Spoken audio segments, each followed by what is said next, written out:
군대에 가게 되어지면 이런 말들을 듣게 되어지는데, 명령에 살고 명령에 죽는다라는 말을 합니다. 저 역시 다녀왔습니다마는 그때 행정 담당하신 대위가 그런 말을 하더라고요. 우리 군인은 명령에 살고 명령에 죽는다. 그런 명령이 얼마나 중요한지를 말해주고 있습니다. 그러니까 명령 체계가 잘못되면 다 죽을 수도 있죠. 그 체계가 바로 잡히면 죽을 위기에서도 살아남을 수가 있습니다.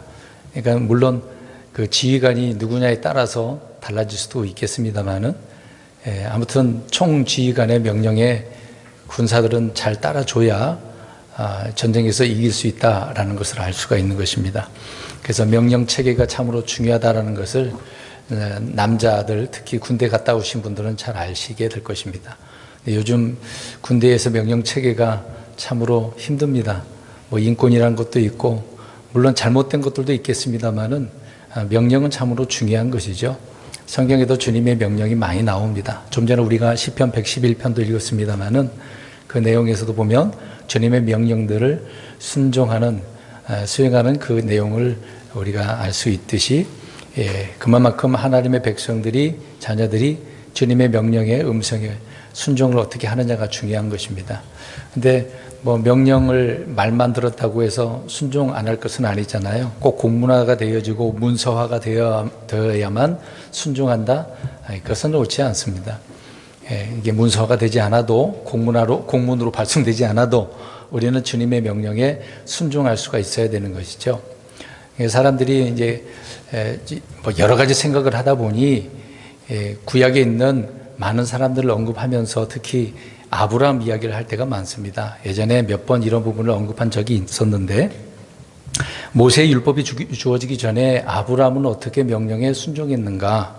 창세기 26장 5절을 보면 이런 말씀이 있습니다. 이는 아브라함이 내 음성에 순종하고 내가 명령한 것과 내 명령들과 내 법규들과 내 법들을 지켰기 때문이라 하시니라. 주님께서 친히 이런 말씀을 하셨습니다. 이제 모세가, 한참 후에 모세가 주님의 말씀을 통해서, 이제 성령님을 통해서 이 말씀 기록한 것 아니겠습니까? 그때 하나님께서 아브라함에게 명령을 하셨고, 아브라함이 이렇게 순종했다라는 말씀을 하셨는데, 그 내용을 보니까 내 음성, 내 명령, 또 내가 명한 거, 내 법규들, 그리고 내 법들이라고 이야기합니다. 그러니까 주님의 말씀, 음성은 곧 뭐다? 한마디로, 한 단어로 법이다. 법이다. 그래서 그 말을 아브라함은 순종했다라고 이야기를 합니다. 지켰다라고 이야기하는 거잖아요. 그래서 이 내용을 가지고 특히 유대인들이나 메시아닉주들이나 율법을 좋아하는 사람들은 이거를 가지고 좀 주장하는 바가 있습니다. 아브라함도 율법을 지켰다, 이런 주장을 하는 것인데 꼭 그렇지는 않죠. 율법은 언제 주어졌습니까? 모세를 통해서 시내산에서 주어진 것 아닙니까? 근데 그 전에도 주님께서는, 뒤에 이제 잠깐 찾아보겠습니다만, 안식일을 지키라, 그런 명령도 있었습니다. 그러니까 율법을 문서화, 성문화 되기 전에 하나님께서는 음성으로 지켜라, 내 법이다, 그런 말씀을 하셨거든요. 그럼 그렇게 말씀하셨으면 어떻게 해야 됩니까?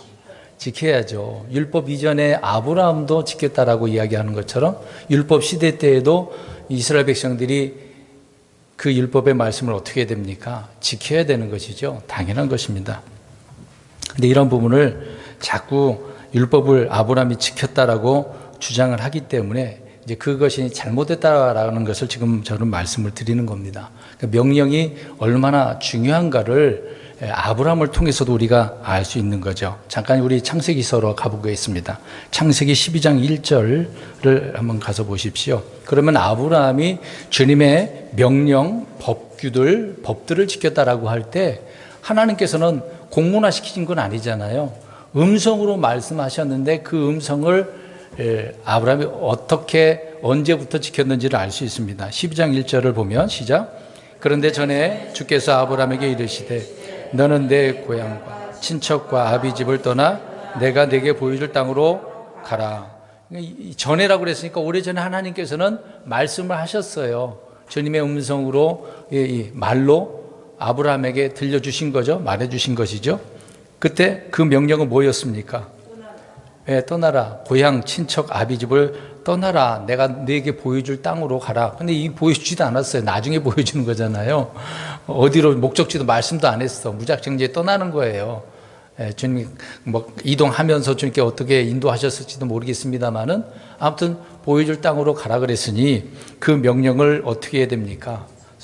따라야 되는 거죠. 물론 그래서 갈대아 우르를 떠나서 이제 그 과정을 보면 하란으로, 또 하란에 있다가 나중에 가나안 땅으로, 또 물론 이집트도 갔다가 다시 가나안 땅으로 돌아왔습니다만은 하나님께서는 그런 명령을 하셨습니다. 그래서 12장 4절 가서 보면은 거기에 주님의 명령이 1절에 하셨으니까 4절에 어떻게 했다고 했습니까? 주께서 자기에게 말씀하신 대로 떠났고, 말씀했어요. 말씀. 율법으로 준 것이 아니라 말씀하셨는데 그 말씀대로 떠났다, 순종했다라고 말씀을 하고 있는 거죠.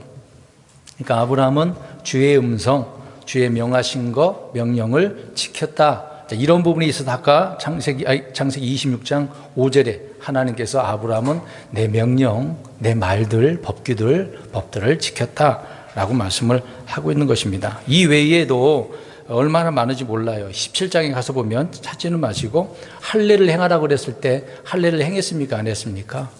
했습니다.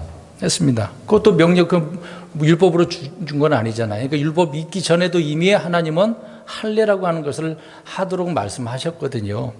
그리고 이 창세기 21장 가서 보면은 하갈과 이스마엘이 있습니다. 이 둘은 약속의 자녀가 아니기 때문에 어떻게 하라고 명령을 내리시죠? 내쫓으라. 그래서 쫓아내야 돼요.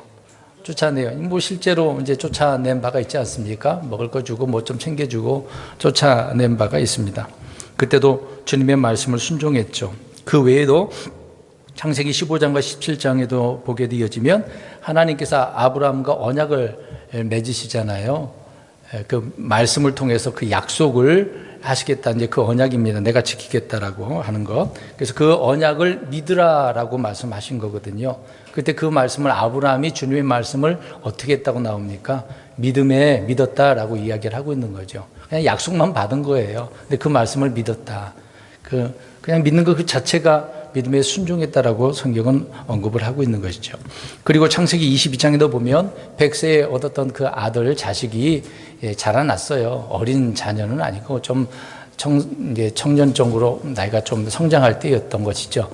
그때 이삭을 어떻게 하라고 그랬습니까? 바치라. 그래서 일찍 떠났다고 하지 않았습니까? 주님의 명령이 얼마나 무서운지를 알 수 있죠. 아브라함은 철저히 주님의 음성에 순종했다라는 것을 알 수가 있습니다. 왜 그러냐면 이것은 주께서 명하신 것이고 명령이고 법들이고 법이기 때문에 그렇게 순종하는 것이다라는 것을 알 수가 있습니다. 그래서 아까 26장 5절에 있는 것처럼 내 음성, 내가 명한 것, 내 법들, 내 법이라고 표현할 때는 다 같은 내용이에요. 이거를 반복적으로 강하게 표현한 그런 내용의 말씀드린 것입니다. 그런데 이것을 가지고 아브라함이 율법을 지켰다? 그렇게 말할 수는 없는 것이죠. 명령에 순종했다는 것입니다. 다시 말씀드립니다. 율법이 있기 전에 주님의 음성에 어떻게 해야 됩니까? 순종해야 돼. 그 율법으로 주어졌어. 그럼 주어진 성문화된 기록된 그런 말씀이, 그 말씀을 어떻게 해야 됩니까? 순종해야 되는 것이죠. 그러니까 언제나 주님의 음성에 있어서는 다 법이라고 표현하니까 그 말씀에 순종하는 거다. 아까 이제 안식을 이야기했습니다만은 창세기 19장서부터 이제 시내산에 올라가서 하나님께서 쭉 말씀하시고 율법을 주시는 거거든요. 그때도 안식을 지키라라고 하는 말씀이 있는데, 근데 우리 창세기 이제 15장, 출애굽기 16장 가서 보겠습니다. 출애굽기 19장에는 그렇게 시내산에서 받는 내용이 나오는데 16장 가서 보면은 이미 하나님께서는 안식일에 대한 이야기를 언급을 하셨어요. 16장 23절 보시겠습니다. 시작. 그가 그들에게 이르되 주께서 말씀하신 것이 이러하니라. 이르시되 내일은 안식하는 날로 주에게 거룩한 일이니라. 너희가 구울 것은 오늘 굽고 끓일 것은 끓이며 남아있는 것은 너희를 위해 모아두어 아침까지 간수하라 하셨느니라. 아직 시내산에 가지도 않았어요. 가지 않는 상황에서 하나님께서는 이집트에서 나왔으니까 먹을 것 가져온 거 떨어졌지 않습니까? 이제 그것을 하늘에서 뭘 내려주신 거죠? 만나. 이제 그 만나 이제 매일 먹는 것이 있지만 이제 안식일이 되기 전날 며칠치를 하나님이 거두라고 하십니까? 이틀치. 내가 먹을 수 있는 그 양 이틀치를 거두라고 하는 거잖아요. 근데 왜 그렇겠습니까? 안식일에는 어떻게 하라고? 일하지 말고 쉬는 날 안식일을 지켜야 되는 것이기 때문에 미리 하나님께서 말씀을 하신 거예요. 율법 전에도 하나님은 안식일을 이스라엘 백성들에게 지키라고 이미 하신 것 아니겠습니까? 그러니까 주님의 음성은 그 자체가 명령이고 법규와 규례다라는 것을 우리는 알 수가 있는 것이죠. 아브라함 이전에 노아 때도 그렇습니다. 노아도 마찬가지로 할례에 대한 명령을 받지는 않았잖아요. 모세 이전에 아브라함, 이삭, 야곱, 요셉도 마찬가지로 안식일에 대한 명령을 받지는 않았었습니다. 근데 주님의 음성이라고 한다면 그 들었던 음성은 말씀들은 어떻게 했다는 얘기죠? 순종한 거죠. 근데 같은 얘기 계속 이야기하고 있는 겁니다. 그만큼 명령이라고 하는 것은 주님의 음성이라고 하는 것이 얼마나 소중한가를 저는 계속해서 말씀을 드리고 있는 것입니다. 또 출애굽기 15장 25절 한번 보겠습니다. 오늘 왜 이야기를 하냐면 우리 지금 오늘 살펴본 말씀이 마태복음 14장에 있는 말씀이잖아요. 오병이어, 흔히 말하는 오병이어 그 기적에 대한 이야기를 하려고 지금 구약에 있는 이야기를 하고 있는 겁니다. 출애굽기 15장 25절 읽겠습니다. 시작. 그가 주께 부르짖었더니 주께서 그에게 한 나무를 보여주심으로 그가 그것을 물들에 던지매 물들이 달게 되었더라. 거기서 그분께서 그들을 위해 법규와 규례를 정하시고 거기서 그들을 시험하시며. 마찬가지로 홍해를 건넌 이스라엘 백성들은 아직 시내산에 도착하지는 않았습니다. 가다가 보니까 이제 목마르게 돼서 물을 먹고 싶은데 어느 곳에 들렸지만 그것은 물이 썼단 말이죠. 그때 야, 그 나무 그 가지 던져버려라. 던졌더니 물이 달게 돼서 마시게 된 그런 장면이 나오잖아요. 근데 그때 거기에서 주님은 법규와 규례를 정하셨다. 거기서 또 그들을 시험했다라는 말씀을 해주고 있는 것이죠. 그러니까 이제 그 당시에 이 법규와 규례는 뭐냐면은 이집트에 나왔단 말이죠.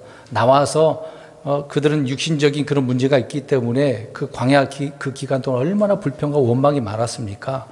그때는 항상 그럴 때마다 이스라엘 백성들은 어디로 돌아가고 싶었어요? 이집트로. 가지 마. 너희들이 거할 곳은 가나안 땅이야. 가나안 복지가 있어. 그런 법규와 규례를 정하신 것이죠. 그곳에 가서 안식일을 지켜. 내가 명령하는 법들을 지켜. 미리 이런 말씀을 주님께서는 법으로 규례로 정하셨다라고 말하고 있는 것입니다. 그리고 출애굽기 16장 4절 보십시오. 또 만나를 주시면서 앞에 보면 있겠습니다. 날마다 나가서 어떻게 해요? 정한 양을 거둘지니라. 이제 그 안식일 전날 그 빼고는 하던 날마다 정한 양을 거두게 되어지는 거죠. 거기도 보면은 주께서 주신 법이 내 법이다라고 이야기합니다. 내 법 안에서 걸으려 하는지 걸으려 하지 아니하는지 내가 그들을 시험하겠다라고 이야기를 하고 있는 겁니다. 그러니까 주님의 명령은 어떻게 보면 시험하시는 것이죠. 순종하느냐 안 하느냐 그게 하나의 시험이라는 것입니다. 그러니까 간단하게 얘기하면 명령이 떨어졌어. 그럼 어떻게 해야 되는 겁니까? 순종하는 거. 그것이 그러면 시험에 어떻게 된 거죠? 통과, 합격한 거죠. 근데 불순종하면은 시험에 통과하지 못한 거다. 네, 달라. 그렇게 이해할 수가 있는 것입니다. 그러니까 내가 날마다 정한 양을 거두라. 이게 내 법이라고 했으니 그대로 하면 되는 거잖아요. 근데 우리 읽어보면은 이런 사람도 있었잖아요. 분명히 내가 날마다 먹을 양만 하면 되는데 어떤 사람은 어떻게 했습니까? 더 많이 거뒀어. 그리고 안식일 날 나가라 그랬어요? 나가지 말라 그랬어요? 나가지 말라 그랬는데 어떻게 했어요? 나갔어요. 그 사람들은 그럼 어떻게 된 겁니까? 명령들을 어떻게 한 거죠? 어긴 거예요. 순종한 거 아닙니다. 내 법을 어기게 된 것이죠. 어찌됐든 간에 하나님께서는 뭐 광야 이야기할 때, 만나 이야기할 때 광야에서 한시적으로 주어진 거잖아요. 가나안 땅에 들어가서 이제 만나 먹을 수 있어요? 없어요? 없죠. 그러면 광야 그 기간 동안에는 열심히 주님의 음성에 순종을 했어야만 하는 거잖아요. 근데 이 부분은 율법적인 부분은 아니지 않습니까? 근데 말씀이 그런 것이니까 그 음성에 순종을 해야만 했던 것이죠. 근데 앞에서 말씀드린 것처럼 말씀을 왜곡하는 사람들은 추측과 어떤 상상을 통해서 아브라함이 안식을 지켰을 것이다. 추측하다가 지켰다. 이제 그렇게 나오는 거죠. 그렇게 생각하지 말자는 얘기입니다. 신명기 5장 15절에도 보니까 내가 이집트 땅에서 종이었을 때에 주 내 하나님이 강력한 손과 뻗은 팔로 너를 거기서 데리고 나왔음을 기억하라. 그러므로 주 내 하나님이 내게 명령하여 안식일을 지키게 하였느니라. 내가 이렇게 능력을 보여줬는데 그러기 때문에 너희들은 안식일을 내가 명령한 거 지켜. 내가 어떤 자인지 너희들은 알고 기억해야 된다. 이제 그런 의미로 말씀을 준 것 아닙니까?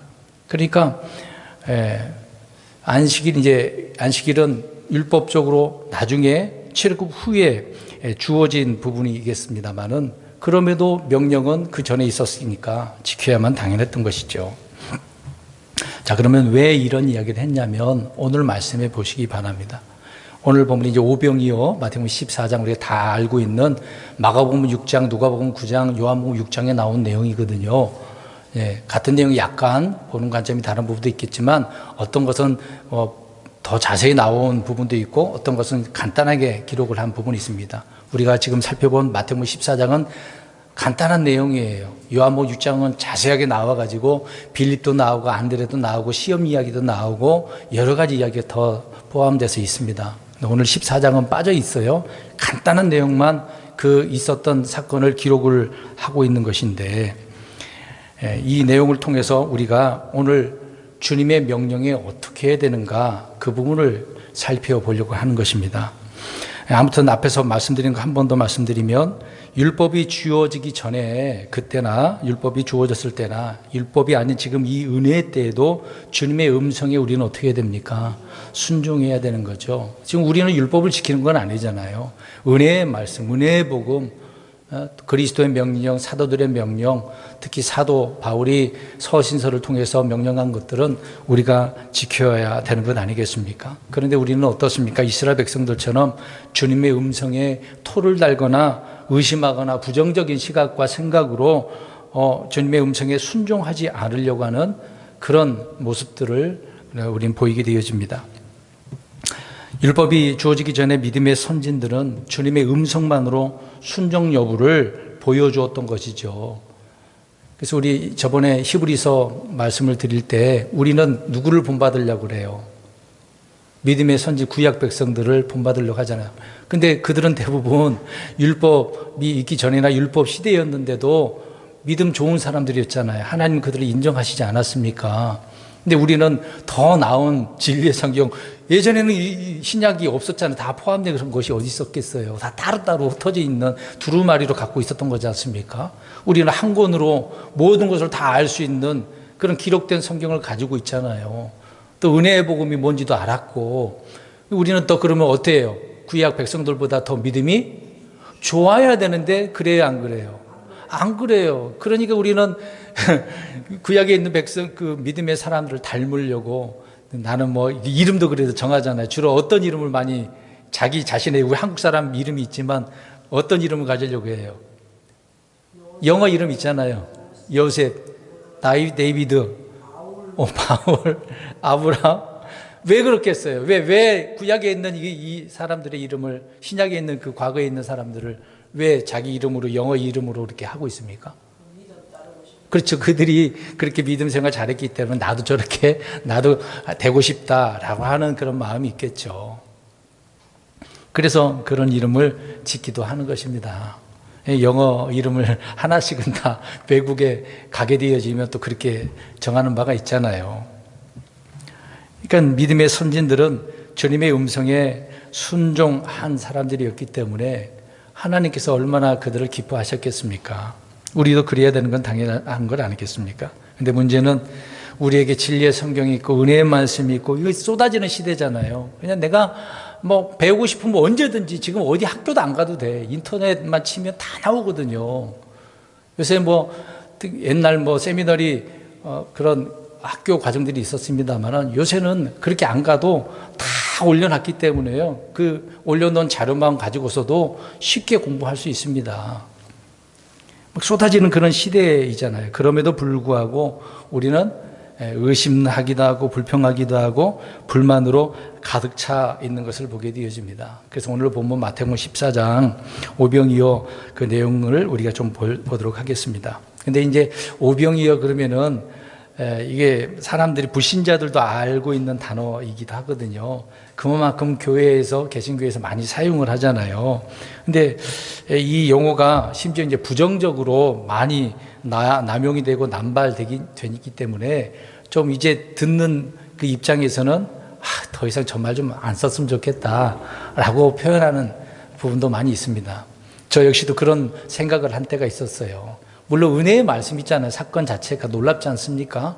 근데 많은 사람들이 이것을 좀 부풀려서 상상을 동원해가지고 지금도 이런 역사가 일어나는 것처럼 이걸 연결해서 말을 하니까 문제가 되는 경우도 있는 것이죠. 근데 내용을 살펴보면 주님이 이제 복음을 열심히 전하고 있고 그 전에 이제 침례 요한이 죽었다는 소식을 듣게 되어집니다. 그래서 또 외딴 곳으로 주님은 가신 바가 있었고 또 그렇게 가셨는데 사람들이 어떻게 했다 그래요?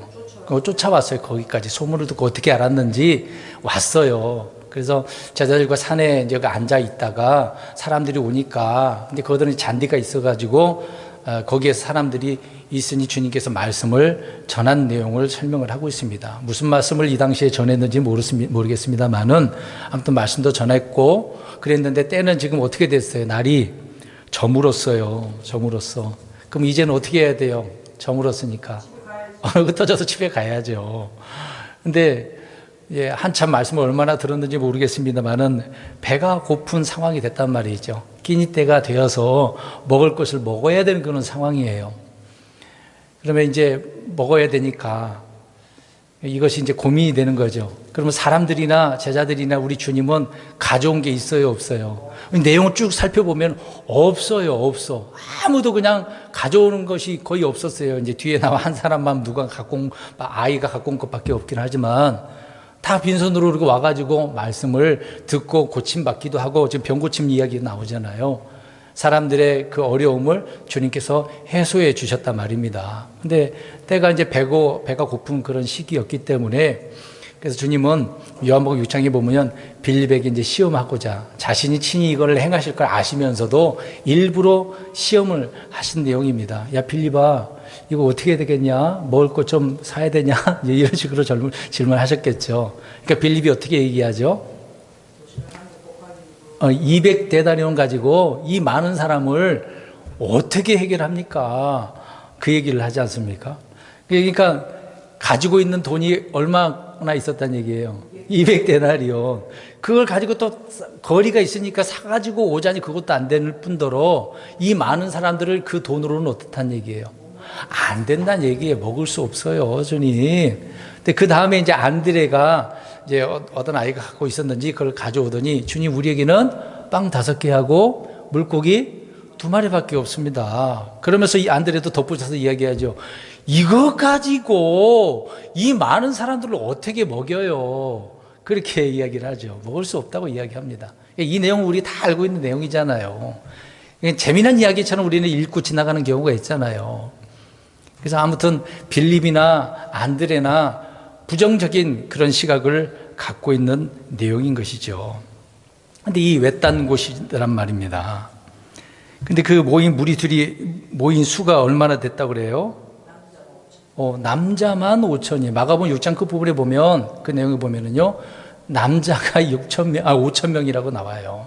그럼 우리가 흔히 얘기하듯이 이스라엘은 남자만 그 수만 세니까 여자들이 있었을 것이고 아이들도 있었을 것 아니겠습니까?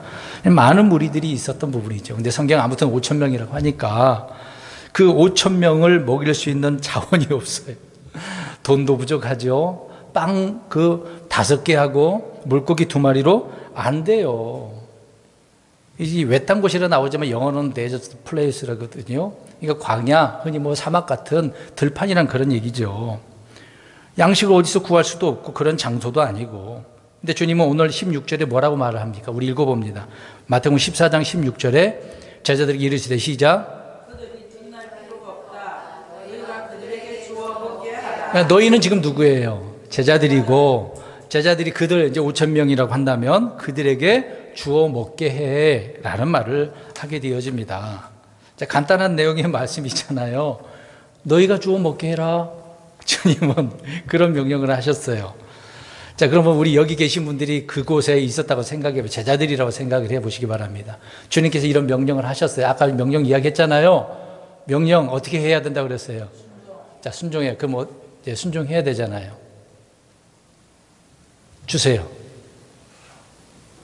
멍한 상태가 되고, 제자들도 지금 그런 상황이라고 보시면 돼요. 너희들이 좀 먹게 해. 이런 명령을 하셨단 말이에요. 근데 순간적으로 지금 막 고민을 어떻게 말해야 될지 어떻게 고민하셨을 거 아니에요. 똑같은 거죠. 저도 마찬가지로 제가 그 당시에 제자라고 했다고 한다면 벙찐 상황이란 말이죠. 여기 외딴 곳이고 저녁이고 이 많은 사람 어떻게 돈 200대는 안 되고 빵을 어떻게 사와? 아니, 물도 없는데 당장 그것부터 생각을 할 거란 말이죠. 자, 주워 먹게 해라 그랬으니까 제자들의 지금 해야 될 일은 뭐예요? 먹게 해야 되는 거죠. 순종해야 되는 거예요. 그럼 어떻게 순종하냐고요? 고민을 우리가 해볼 수밖에 없습니다. 그 당시만 내용을 우리가 상상해서 읽으면서 이제 상상을 할 거 아닙니까? 그냥 결과로만 보면은 우와 주님이 이렇게 놀랍게 했네 그것만 생각하지 마시고요. 오늘 제목을 어떻게 전했습니까? 오늘 주보에 제목을 어떻게 해놨어요? 과정은 부족했으나 결과는 풍성했다. 자, 결과는 나중에 보고 자 과정을 보겠습니다. 과정 제자들의 그 부족한 면은 뭐예요? 지금 이 상황에 명령이 떨어졌어. 그들에게 자기 자신에게 부족한 면은 뭐겠습니까? 자, 여기 이제 우리 내용을 아까 설명드린 돈이 없네. 내 부족함은 이제 돈의 부족이에요. 그 다음에 어떤 환경적인 지금은 외딴 곳이니까 환경 문제의 부족을 생각할 거란 말이죠. 또 뭐가 있겠습니까? 생각해 보세요. 근데 이제 사람 문제, 수 문제가 되겠죠. 네. 그리고 이제 가져온 것은 빵 5개하고 물고기 2마리. 이 자원 가지고 이 재료를 가지고 이 조금만 먹을 거 얼마 되지도 않는 거 한두 사람이 먹으면 좀 나눠서 먹는다 하더라도 몇 사람 한 뭐 20, 30명 나눠 먹을 수도 있겠죠. 조금씩 먹는다 하더라도 5,000명을 다 먹일 수 없단 말이죠. 얼마나 고민되겠어요. 그럼 그 당시에 제자들도 이런 말 다 들었을 거 아닙니까? 많은 사람들도 지금 보고 있는 과정에 제자들 보세요. 이제 여기서 이제 판단을 잘해야 돼요. 5,000명은 지금 어떻게 하고 있습니까? 주님의 명령이 누구에게 떨어졌습니까? 그럼 제자들을 쳐다볼 거 아닙니까? 어떻게 해야 돼요, 제자들? 믿음 좋다고 따라다닐 거 아닙니까? 지금 자기들 의기양양 될 수 있잖아요. 우리는 누구라고? 사도 제자들이잖아요. 그러면 어느 정도 주님을 따라다니는 사람은 능력도 보유하고 있는 상황 아니겠어요? 그럼 뭔가 지금 명령 떨어졌으니까 이제 5,000명을 어떻게 할 겁니까? 무슨 기대를 할 거야? 저 제자들 통해서 우리가 먹겠구나. 근데 제자들은 지금 어떤 상황입니까? 그들의 부족은 뭐예요, 지금? 할 수 없어요. 뭘 할 수가 있어요? 할 수 있는 게 뭐예요? 지금 앞에서 처음부터 얘기했던 내용이 뭡니까? 주님의 명령은 어떻게 해야 되는 거예요? 순종해야 되는데. 지금 막막하죠? 저 여러분들의 환경 속에서 부족함을 한번 이걸 영적으로 적용해서 생각해 보시기 바랍니다. 우리는 이것도 부족하고 저것도 부족하고 모든 환경이 많이 부족해요. 건강도 부족하고 돈도 부족하고 삶의 문제 많이 부딪히잖아요. 그때마다 주님의 명령은 야 너가 해. 이런 명령을 내리실 거 아닙니까? 너가 주워 먹게 해. 그렇게 하실 거 아니에요. 그때 우리는 하는 말이 제자들처럼 어떻게 나오겠습니까? 없어요. 이거 갖고 안 되겠는데요? 이 돈 갖고 안 되겠습니다. 수가 적어서 이거 갖고 안 되겠는데 주님? 이렇게 나오겠죠? 근데 주님은 하라고 명령을 하시네요. 참 고민이 될 수밖에 없습니다. 제자들은 빵을 어디서 사와야 되는 문제도 아니죠. 빵을 만들어야 되는 부분도 아니고 그들이 해야 될 일은 주님의 명령대로 어떻게 하기만 하면 됩니까? 순종만 하기만 되는 거예요. 근데 내용을 보면 답은 누구에게 있었습니까? 주님께 있었다는 거죠. 답은 주님께 있었던 거예요. 근데 그 답을 주님에게 찾는 게 아니라 그냥 명령이 떨어졌으니 현실을 생각해 보니 답이 있어요, 없어요? 없게 보이는 거죠. 제자들은 지금 그렇게 보이는 겁니다. 현실을 보면 답이 없는데. 근데 답은 주님은 주님 자신에게 있다는 것을 알려주시고 있는 것을 보게 되어집니다. 마태복음은 왕으로서의 우리 주님을 설명하고 있고, 마가복음은 종으로서의 우리 주님을 설명하고 있고, 누가복음은 사람의 아들이 누군가를 설명하고 있고, 요한복음은 예수님이 하나님이라는 것을 말해주고 있거든요. 그러니까 내가 이런 일을 할 수 있는 거라는 것을 제자들에게, 사람들에게 말씀해주고 있는 내용이라는 것을 우리는 이해를 할 수 있습니다. 근데 그 당시에 있었던 사람들이나 제자들은 그렇게 이해할까요? 못할까요?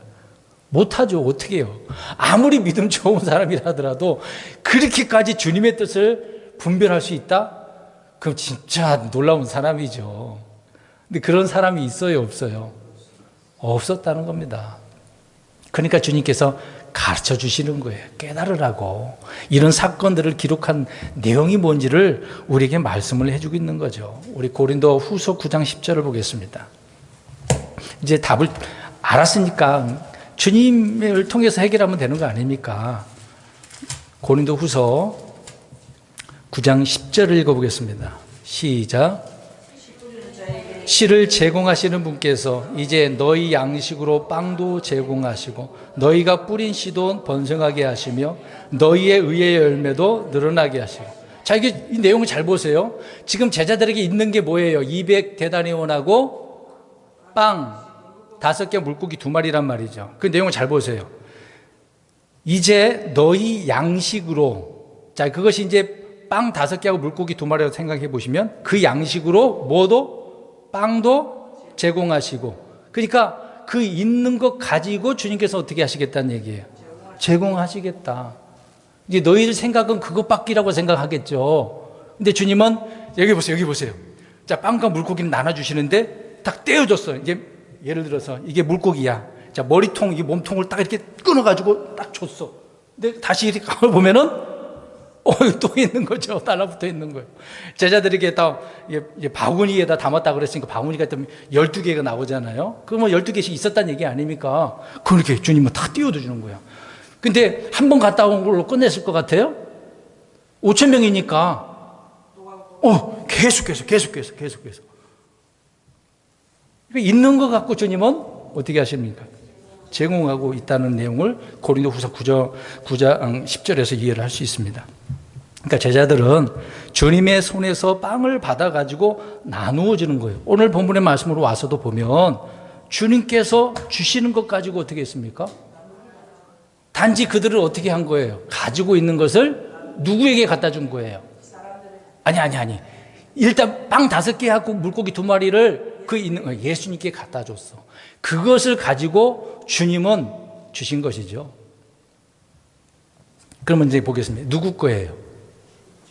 빵 5개하고 물고기 2마리는 사람 누구의 것이었던 것이잖아요. 근데 그거를 주님께 갖다 주니까 이제 그건 누구 거예요? 주님이 주님 것으로 나눠주신 거겠죠. 근데 생각을 좀 해보세요.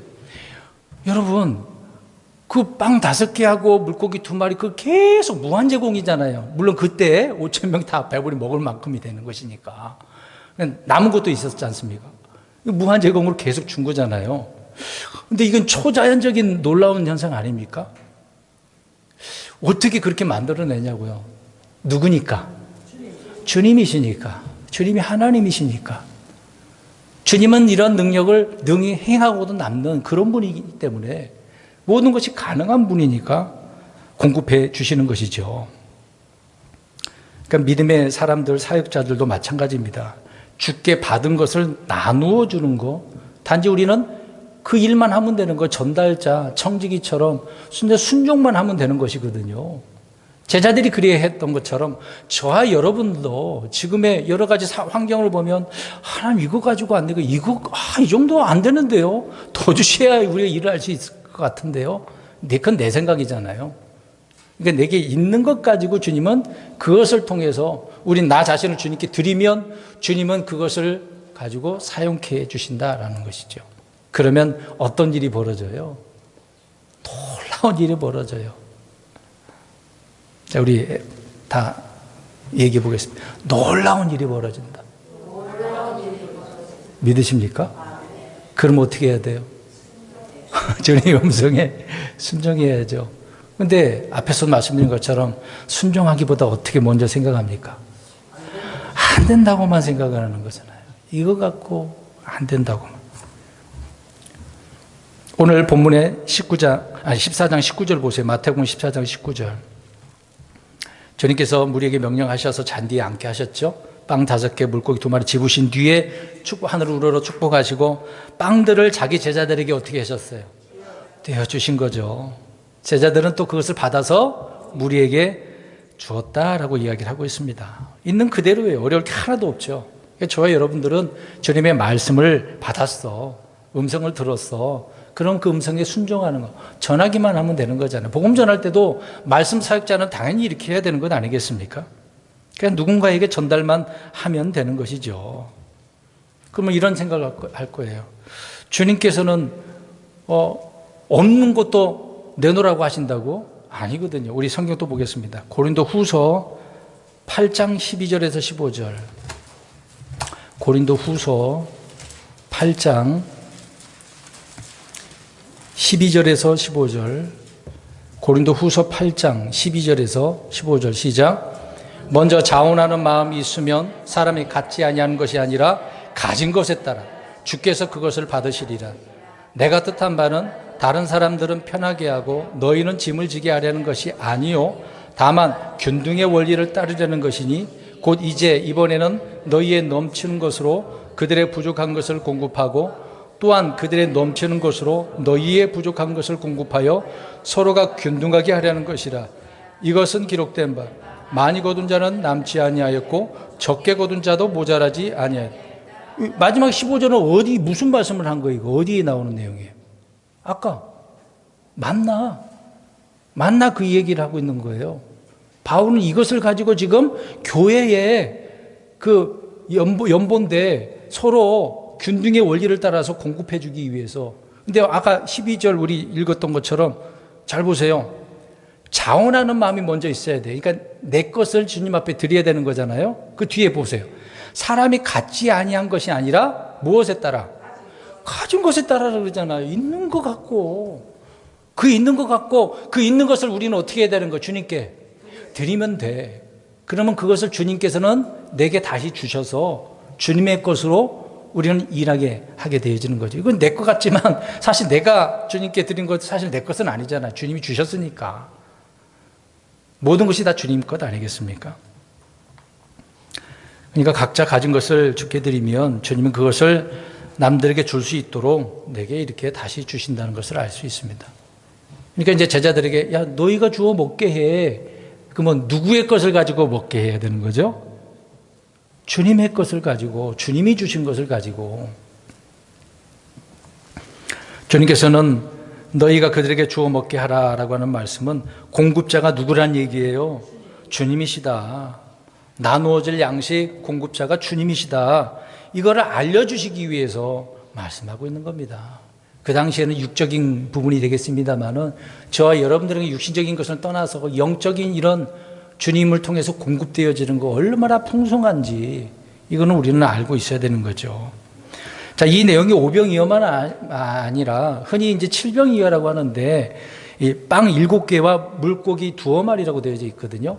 그때에도 주님께서는 제자들에게 주시니까 제자들은 받아서 무리에게 줬다라고 또 나오기도 합니다. 여러 번 이런 내용들을 주님께서는 가르쳐 주셨던 거죠. 나의 몸, 나의 시간, 나 자신을 주님께 드려서 그것을 다시 주님으로부터 받아서 전하는 것. 주님이 주시는 것으로 우리는 일해야 되는 것이죠. 제자들이 자신들의 힘으로 직접 양식을 마련해서 하는 것은 아닙니다. 말씀을 전하는 사람도 그럴 뿐더러 저와 여러분들이 삶 속에서 믿음 생활할 때 우리는 더 이상 이제 이 몸도 누구의 것이에요? 주님의 것이잖아요. 나 자신 이 몸도 주님께 드린다고 하지 않습니까? 나를 드려서 나를 드리면 주님께서는 또 나를 통해서 주님의 일을 감당하도록 해 주신다는 것입니다. 공급자가 누군가를 분명히 안다면 우리는 내 거 있는 거 다 드릴 거예요. 내 것 갖고 이것은 내가 일한 것이지 주님이 일한 건 아니잖아요. 주님은 누구의 것으로 일하라고 하신 것입니까? 주님의 것으로. 저와 여러분들 자신의 것으로 그렇게 하라고 하지는 않아요. 그건 그냥 너희들 알아서 먹고 살아. 근데 내 일은 내가 주는 것으로 너희들은 일해야 돼. 라고 말씀을 하고 있는 것입니다. 뭔가 알려주시는 거잖아요. 공급자는 누구다?